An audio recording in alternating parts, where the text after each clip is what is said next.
Hey everyone, and welcome to today's video. So this is a bit of a follow-up to a set of demos that I did with the Chapman 2022 Standard series, and I'll put links to those demos in the description box of this video. They're not on my channel, they're on the Chapman channel, but if anyone would like more information on any of the guitars that you see throughout this one, do check those links for the full demos below. But what I thought I'd do today was really just make a bit of an introduction to each of the new models. I'll drop some playing clips from the original demos throughout, and really just kind of offer some kind of personal takeaways and insight from having played the guitars for a little bit. If you do have any questions, as always, drop them in the comment section, and if you do enjoy the video, please do like and subscribe. With all that out of the way, we'll jump straight in.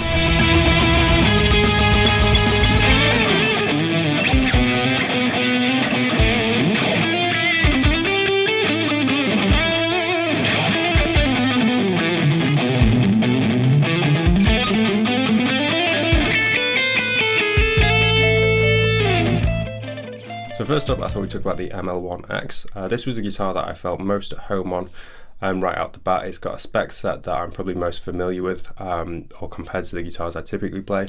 You got 22 frets on there rather than 24, rounder radius at 10 inches, which is still a little bit flatter than what I typically play, but something I'm a bit more used to. You've also got single coils on there. And it's one of those guitars, every company's got a HSS or a take on the HSS Strat style guitar. What I really liked about this one, first off, it felt very robust, the build quality was really good, and just comfortable to play, and that's something that I kind of found with these guitars across the board. I think Chapman are fairly renowned for their rolled edges, and they are. From all the guitars I played in this lineup, they all felt very comfortable and the fretwork was very good, which at this price range I think is very important, because it's, I think you see a lot of variation in like what's prioritized, I guess, in different guitars in this kind of mid-price bracket, and I think the feel of the guitar should really be paramount, because obviously you can upgrade pickups, you can upgrade saddles, nuts, anything you like to further down the line, but if a guitar doesn't feel comfortable to play, there's not a lot you can do about that. So I felt like all the guitars in this line were very comfortable to play, and there was no kind of sharp fret ends or anything like that. I thought the pickups balanced well between the humbucker and the single coil output, and you got nice tones, both clean and overdriven there, plenty of sound samples in the demos, as I say. So to be honest, I think this was probably my favourite one from the lineup as well, in part probably because I felt most at home on it, but also aesthetically I thought it looked really nice, with the gloss black finish, which is hard to show up on camera, but it's like a translucent finish, so there is a little bit of wood grain showing through there. And the reveal binding on the side. Trim stayed in tune. I think the only thing I'd change if it was me would be putting a natural headstock rather than the matched headstock on there, but that's just a personal preference thing. Aesthetically, really, it's neither here nor there. Really well put together guitar and lots of tones available throughout the HSS pickup system.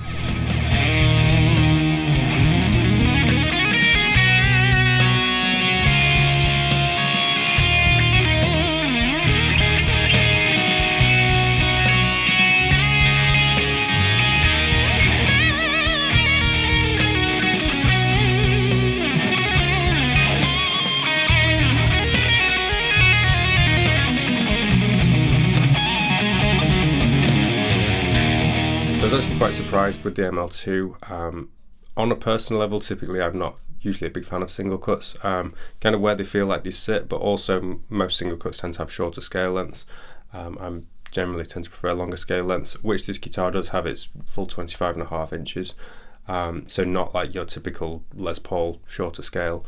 So I felt more at home on that straight away, and the first thing I noticed about this guitar actually was how smooth the neck joint felt. It's really quite rounded, very easy access to the higher frets, and the neck in general felt very fast on this guitar. I felt that this was the guitar at the bunch that felt the easiest to do like the shred work on, so like legato and alternate picking, that kind of thing. Aesthetic wise, I thought this looked really nice as well with the buttercream finish on the particular model I looked at. I think it's also available in slate black and slate red. But I thought that natural kind of cream finish looked really sleek against the black hardware, and I like what they've done with the lower horn, where they've kind of brought it back a little bit. It used to be quite pronounced and spiky, but I think particularly with that finish it makes it look like it's a guitar that's maybe not just for rock or for metal, but is capable of kind of fitting in any kind of style really. So the ML2 has different pickups to the ML1 and the ML3, the ML2 having the Stentorian pickups. The other two guitars have the Sonorous Zero pickups, and I think I preferred this pickup set out of the two actually. not necessarily on a tone like quality level, more just a personal preference. I felt like these were a little bit brighter, and particularly in the split coil sounds, had an awful lot of clarity to them. So I was actually quite surprised by this guitar with how easy it felt to play, and despite my maybe preconceptions about single cut guitars. So that was the ML2.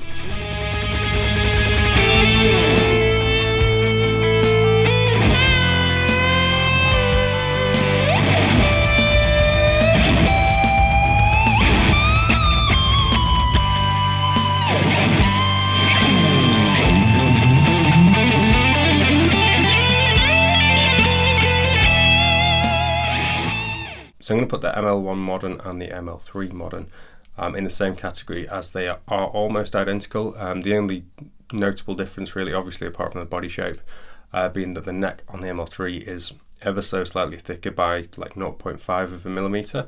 It is perceivable. I wondered when I read the spec sheet whether that would actually be anything anyone would notice, but I could tell that it had the slightly thicker neck on there.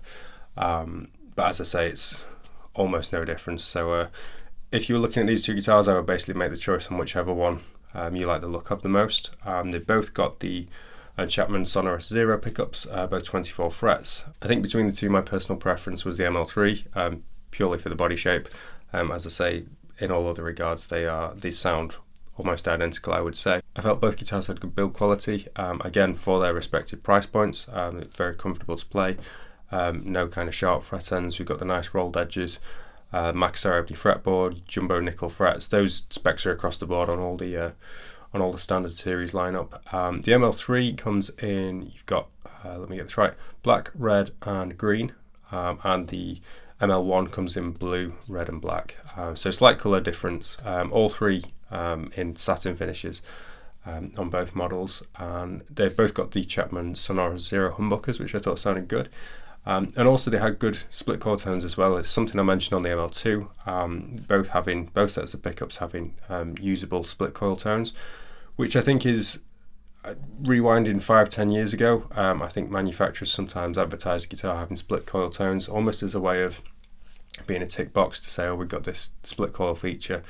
And in the past, I think some split coil tones haven't always been that usable. But I thought both sets of humbuckers in the ML1 and ML3 and then the ML2 with the Stentorians had genuinely pleasant sounding and usable split coil tones, which was nice to see.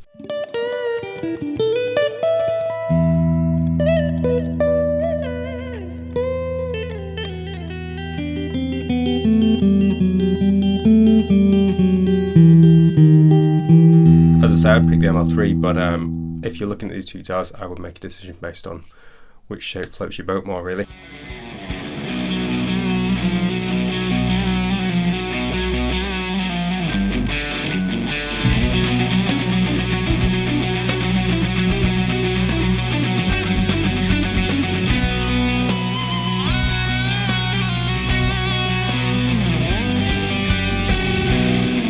So moving on to the baritone then.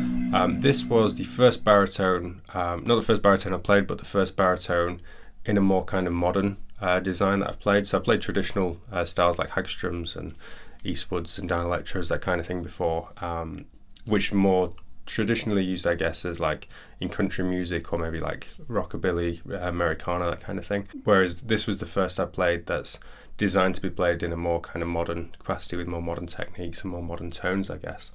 So it really opened my eyes a little bit, actually. It's the guitar that I found of the set that I found myself noodling on the most. I think by virtue of being a baritone and just kind of hearing things you're used to hearing, but recast in a lower pitch, transposed down. And essentially, specs-wise, this guitar is a reimagination of the ML1 Modern, just in baritone format. Obviously, we've got the longer scale length to accommodate the tuning. 28 inches is the scale length on this one for anyone who's interested. And the thing that I thought was really good about this guitar actually was the split coil option, and not just for playing single coil tones on a baritone sound, but specifically in a recording and mixing capacity. So if you're recording baritones and you've got bass guitar and you might have a sub or a synth or something going, particularly if you're using high gain, it can be easy to get a lot of low end build up. So that split coil can essentially act like a high pass filter, and this is something I used it for in the intro performance I did in that demo, was basically just to shelve some of the low end whilst keeping the actual fundamental pitch of the note, so it made it a lot easier to kind of sit in the mix where I was double tracking the baritone and then having the lead baritone on top, for example. So it allowed it to play nicely in a guitar dense mix, really. So I thought that was a really key feature. I'm not sure if it was intended that way when Chapman designed the guitar, if it was intended to be like used as a utilitarian recording tool as well, but certainly a welcome one. So I thought it was cool. I don't have a baritone at present, but it's made me think maybe I should look at adding one back into the collection again, because I did find it very inspirational, fun to play on and just fun to noodle on as well, really. So that was the baritone. So that was an introduction to the 2022 Standard series by Chapman. As I say, links to all the demos will be in the description box of this video, or if you've got any questions, drop them in the comment section. As always though, if you did enjoy the video, please do keep like and subscribe. It really is appreciated, as it is anyone who's made it this far into the video. Thank you very much for watching. Take care, and I will see you in the next video.